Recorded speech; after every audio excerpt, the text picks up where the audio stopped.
Maka kembali lagi bersama kami di Liga Finansial. Kali ini kita akan membahas tentang apa yang bisa kami temukan di saham Avia.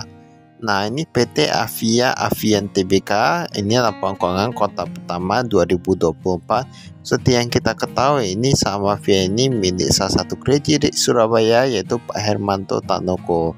Untuk ini dia itu utamanya ada Wijono Tanoko. Wah, ini sama ya Tanoko ya. Ini anaknya ya, atau apa ya? Ini ada direktur yaitu Kurnia Hadisinanto. Utama kantor mereka ada di Surabaya juga. Kemudian ini dalam jutaan ya, nilainya jutaan tapi bukan rupiah. Sebenarnya Pak Hermanto Tanoko anaknya namanya siapa sih? Nah, ini kami belum pernah kayaknya belum pernah dengar. Ini kas dan setara kas kalau kita di sini ini dari 1,2 triliunan menjadi 1,5 triliunan. Jadi ini meningkat ya kasnya. Kalau kita lihat investasi jangka pendek oke, menurun sedikit. Lalu untuk yang ke obligasi surat negara menurun sedikit. Piutang usaha meningkat. Nah, ini ternyata persediaan berkurang ya, dari 1,5 triliunan sekarang menjadi 1,4 triliunan. Berarti dia berkurang kurang lebih 70 miliaran ya, 60 hingga 70 miliaran. Nanti kita lihat labanya itu berapa. Total asetnya dari 11,1 triliunan sekarang menjadi 11,4 triliunan. Berarti ini setidaknya mereka ada peningkatan aset, walaupun tadi kalau kita lihat ini kayaknya hutangnya ini pun juga ikut bertambah ya, karena ada beberapa hal yang dia ikut bertambah juga. Total aset tidak lancar. Kalau kita lihat di sini, ini liabilitasnya ini untuk pinjaman bank agak sedikit berkurang dari 5 jutaan sekarang menjadi 4 juta. Dari 5 miliaran sekarang menjadi 4 miliaran. Jadi ini memang nilainya gak gitu besar. Lalu ada utang usaha pihak berhasil menurun, ini pihak ketiga menurun. Jadi ini ada menurun juga ya. Imbalan kerja jangka pendek, nah ini meningkat ya, imbalan kerja dari 97 miliaran menjadi 100 miliaran. Lalu kita lihat, nah ini ternyata benar ya, untuk total hutangnya dari 1,2 triliunan sekarang meningkat menjadi 1,3 triliunan. Karena dia pun tadi ada utang pajak kayaknya tadi meningkat juga. Seharusnya nanti penjualnya meningkat, tapi nanti kita lihat gimana ya dengan penjualnya. Ini ekuitas dia meningkat juga dari 9,9 triliunan sekarang menjadi 10,1 triliunan. Ya, setidaknya walaupun tadi hutang meningkat, tapi ekuitasnya juga meningkat. Tapi kayaknya hutangnya lebih banyak atau apa ya tadi ya. Nah, ini bisa dia juga. Tapi kalau mau kita bilang ini sebenarnya ekuitasnya ini sudah lebih tinggi banyak sih daripada hutangnya. Jadi walaupun hutangnya bertambah sedikit ataupun lebih banyak itu gak gitu berpengaruh, karena nilai ekuitasnya aja hampir 9 atau 8 kali lipat daripada total hutangnya. Pendapatannya itu ini meningkat nih dari 1,7 triliunan sekarang menjadi 1,9 triliunan. Bawaan pokok meningkat juga, tapi laba bruto meningkat. Di sini kalau kita lihat laba periode berjalan dari 417 miliaran sekarang menjadi 446 miliaran. Sebenarnya entah kenapa kami melihat bahwa untuk beberapa saham milik Pak Hermanto Tanoko itu ada sahamnya bagus. Nah, kenapa ya? Saya nggak tahu juga, karena labanya meningkat dan lain-lain. Walaupun kalau sebenarnya kalau kita lihat pemilik laba kepala pemilik entitas induk dari 416 miliaran menjadi 446 miliaran. Dan kami tidak bisa mengatakan bahwa laba ini berarti bagus ya. Mengapa? Karena walaupun labanya tadi mengalami peningkatan, kalau kita lihat dari persediaan, itu kayaknya tadi persediaan berkurang ya tadi ya, berapa miliaran itu tadi. Nah, itu jika dilihat dari peningkatannya pun kayaknya kenaikan labanya masih lebih sedikit daripada penurunan persediaan. Jadi ini semua perlu lihat. Lalu kalau kita lihat pembayaran kepala pemasok ini, tapi ini berbandingan dengan yang 2023 yang kuartal pertama, jadi gak bisa kita anggap kita gak bisa anggap perbandingan ya. Walaupun begitu, ini kan sama-sama kuartal pertama, masih bisa cross check sedikit gitu lah. Ini arus kas dari aktivitas, kita skip.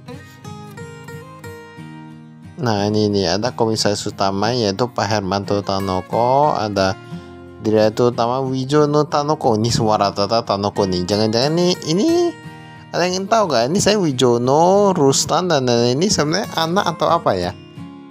Ini enggak, ini sebenarnya bisa dicari juga di internetnya. Tapi memang menurut kami Pak Hermanto Tanoko ini adalah sosok yang hebat. Tapi kalau anaknya belum pernah dengar ya kayaknya. Dan seharusnya ini kan komisaris utamanya masih Pak Hermanto Tanoko, jadi masih oke lah ya.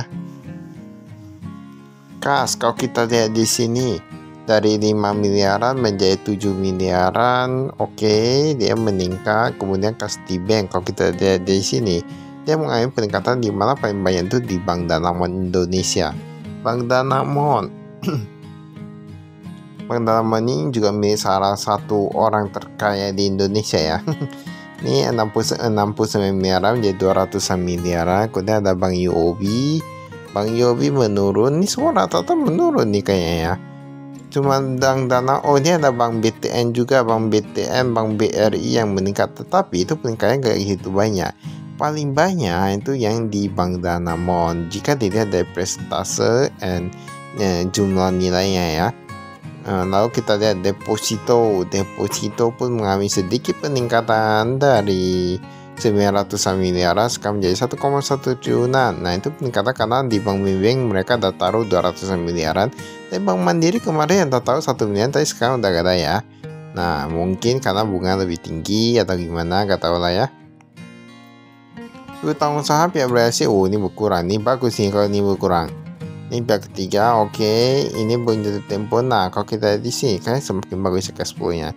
Cash flow semakin bagus. Nah, jika dilihat, memang menurut kami, kami sudah seringkali menemukan perusahaan dengan brand awareness yang kuat ataupun banyak milik salah satu crazy rich, itu biasanya piutangnya ini agak cukup bagus. Kebanyakan kayak gitu ya.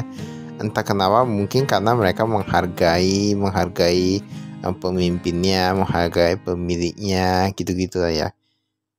Karena biasanya di lapangan juga kayak gitu sih. Itu hanya tergantung gimana ya orangnya. Mereka hargai atau gimana, itu kadang kalau lebih hargai lebih bisa bayar utang. Kadang-kadang kayak gitu ya. Ini piutang lain-lain pihak berelasi. Nah, kalau kita lihat di sini ada piutang bukan investasi pada surat negara, walaupun dibayarkan di 41 miliaran. Persediaan, nah kita lihat ya, persediaan ini memang berkurang tadi. Agak banyak 60 hingga 70 miliaran ya. Barang jadi, kalau kita lihat ini sedikit berkurang, dia berkurangnya memang kebanyakan di barang jadi kayaknya.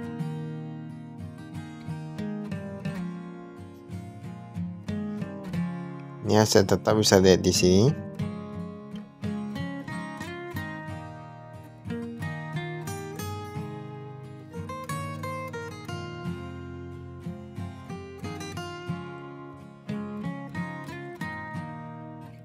Ini yang saya tetap ada penambahan di peralatan kendaraan. Nah biasanya yang di peralatan paling banyak, tapi ini tumben di kendaraan paling banyak. Kayak ada beli beberapa inventaris atau apa gitu lah ya. Transportasi ini 13 miliaran nih penambahannya. Walaupun begitu, kalau kita lihat itu kan ada pengurangan juga. Jadi semua perlu dilihat penambahan, pengurangan, penyusutan. Makanya terkadang kalau agak rajin boleh lihat lah ya.